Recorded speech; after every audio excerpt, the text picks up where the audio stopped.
समाचार में आपका स्वागत है। मैं हूं तमन्ना। आइए देखते हैं आज की खबरें। पत्नी के चरित्र पर शक बना हत्या की वजह। पोस्टल असिस्टेंट उर्मिला सैनी हत्याकांड में कई नए खुलासे।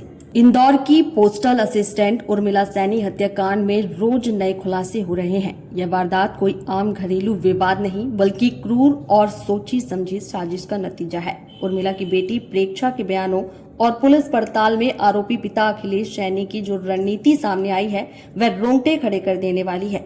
हत्या को अंजाम देने के बाद आरोपी अखिलेश सैनी के चेहरे पर शिकन तक नहीं थी। उसने खून से सने कपड़े घर के पास ही एक चैम्बर में फेंक दिए और नहाकर साफ कपड़े पहने, बालों में तेल लगाकर तिलक लगाया। इसके बाद वह सीधे बच्चों के स्कूल पहुंच गया। वहां उसने बेटी को मां का नेकलेस, घर की चाबी, एटीएम कार्ड दिया और छुट्टी के बाद सीधे मौसी के घर जाने को कहकर फरार हो गया।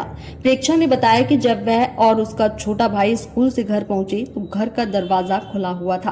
टीवी की आवाज असामान्य रूप से तेज थी। आरोपी ने टीवी की वॉल्यूम 100 पर कर दी थी ताकि वह जब उर्मिला पर हमला करे तो उसकी मदद की पुकार पड़ोसियों तक न पहुंच सके। अंदर पहले ही कमरे में उर्मिला रक्तरंजित हालत में मृत पड़ी थी। फिलहाल पुलिस की 4 टीमें सीसीटीवी फुटेज, तकनीकी साक्ष्यों और साइबर सेल की मदद से आरोपी अखिलेश सैनी की तलाश में लगातार दबिश दे रही है। इस पूरी घटना में सबसे बड़ा दर्द उन मासूम बच्चों का है जिन्होंने अपनी मां को खो दिया। उर्मिला का अंतिम संस्कार ओंकारेश्वर में कर दिया गया, जहां उनके 7 साल के बेटे ने उन्हें मुखाग्नि दी। अब बेटी प्रेक्षा के प्रशासन से सिर्फ एक ही मांग है, जो दर्द मेरी मां ने झेला, पिता को भी वैसे ही तड़पा कर मारने वाली सजा मिले। मैंने तो यही मांग रखी है कि अगर वो मिल जाए ना तो उसे भी उसी तरीके का टॉर्चर होना चाहिए जैसा उसने मेरी माँ के साथ टॉर्चर किया है, क्योंकि उसने ये कांड सुबह 8 से 9 बजे के बीच में ही शायद कर दिया था। और अच्छा है वो तो 1 बजे मैं स्कूल से पहले घर चली गई, क्योंकि वो तो बोल के कहता सीधा मौसी के घर जाना, घर मत जाना। अच्छा हुआ घर चली गई और ये सब देख लिया, नहीं तो सोचो ना 8 से 9 के बीच में भी कितनी तड़पी होगी वो। तो मैं तो यही चाहती हूँ कि मिले तो तुरंत उसको फांसी नहीं होनी चाहिए या इनकाउंटर मत कर देना, उसको उसे भी उतना ही तड़पना चाहिए। मैं तो यही निवेदन है मेरा। आपके सामने किस तरह से आपकी मां को प्रताड़ित किया जा रहा था पिता के द्वारा? मारा पीटी करता था वो, और उसका तो शुरू से ही था। जब से एंगेजमेंट हुई है तब से ही उसको बहुत शक था, हमेशा शक करा करता था कि तेरा किसी के साथ ये चल रहा है वो चल रहा है। जब भोपाल में रहते तो बोलता था कोई राजेश नाम का आदमी, और जब इंदौर में आया तो बोलता था कोई सुमित नाम का आदमी है। उसका कीड़ा कभी उसके दिमाग से गया ही नहीं, और उस कीड़े के कारण ही उसके अंदर की हैवानियत जागी और उसने ये सब कर दिया। मेरी माँ 15 साल से पागल हो गई अपने आप को डिफेंड करते करते कि मेरा ऐसा कुछ नहीं है, कुछ नहीं। पर दिमाग का कीड़ा निकाला थोड़ी जा सकता है, साइको है। थाने पे शिकायत की थी पहले भी इस दौरान? की थी, भोपाल में भी दिए थे, यहाँ इंदौर में भी दिए थे, लेकिन वो हर बार माँ को पिघला देता था और वो पिघल जाती थी।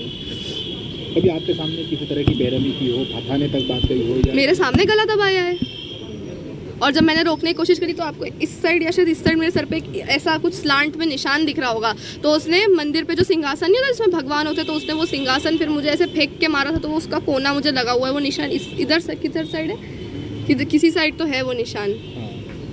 किस तरह की सजा पिता को मिलना चाहिए आपको? उसी तरीके की तड़पना चाहिए। मैं तो बोलती हूँ जिस तरीके उसने तो एक्सट्रीम लेवल तड़पाया ही था, उसको उसका भी एक्सट्रीम लेवल तड़पाना चाहिए। मैं तो यही चाहती हूँ कि जल्दी से जल्दी और वो मिल जाए, और वो जिंदा मिलना चाहिए ताकि उसको तड़पना तो पड़े। देखिए, ये हत्या का मामला हमने कायम किया था, उसी दिन से ही लगातार हमारी 6 टीमें इसमें आरोपी की तलाश में लगातार जुट गई हैं, और कुछ जगह वो स्पॉट भी हुआ था, और हम लगातार उसमें प्रयास कर रहे हैं। जल्दी से जल्दी प्रयास करेंगे कि वो अरेस्ट हो।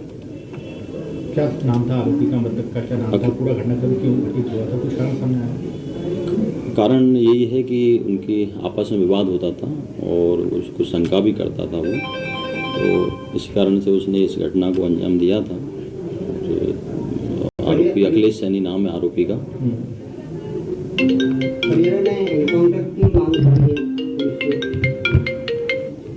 देखो, पुलिस इसमें इन्वेस्टिगेशन करेगी, उसको अरेस्ट करके उसको न्यायालय में पेश करेगी। माननीय न्यायालय का काम है, उसको हम सजा दिलाने का जो हमारा इन्वेस्टिगेशन है वो पूरा हम अच्छे से करेंगे।